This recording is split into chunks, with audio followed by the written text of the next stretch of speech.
नमस्कार विद्यार्थी मित्रांनो, बघा स्वागत आहे तुमचं आपल्या युट्यूब चॅनलवर। आपण इयत्ता 10वीचं सायन्स 1चं लेक्चर आज पाहणार आहोत। आपण सुरू केलाय ग्रॅव्हिटेशन हा चॅप्टर। यापूर्वीच्या व्हिडिओमध्ये आपण 2 व्हिडिओ अपलोड केलेले आहेत। त्यामध्ये ग्रॅव्हिटेशन या टॉपिकचं इंट्रोडक्शन, त्याच्यामध्ये what is gravity, what is gravitational force, what is force and motion, what is centripetal force, what is circular motion आणि केपलर्स लॉ विषयीचा व्हिडिओ, केपलर्सचे 3 लॉ, हे व्हिडिओ आपण ऑलरेडी अपलोड केलेले आहेत।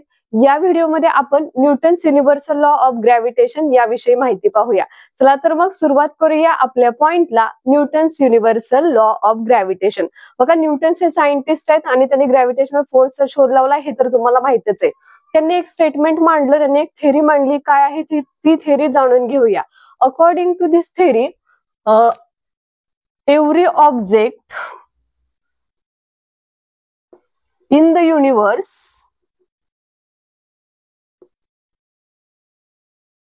attracts other object in the universe by some force, and this force is directly proportional to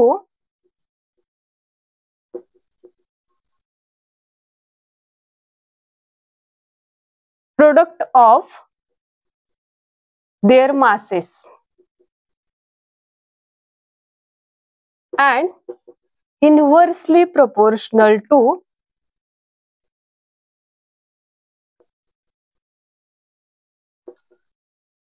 square of distance between them।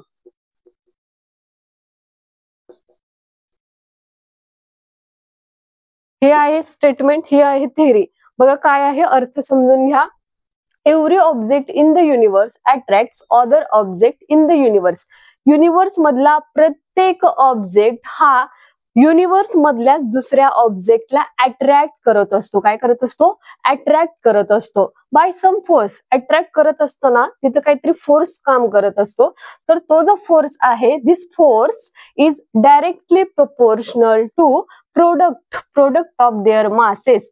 त्या ऑब्जेक्टचं जे काही मास आहे, जे काही वस्तुमान आहे, त्या वस्तुमानाचा प्रोडक्ट म्हणजेच गुणाकार आपण त्याला म्हणतो।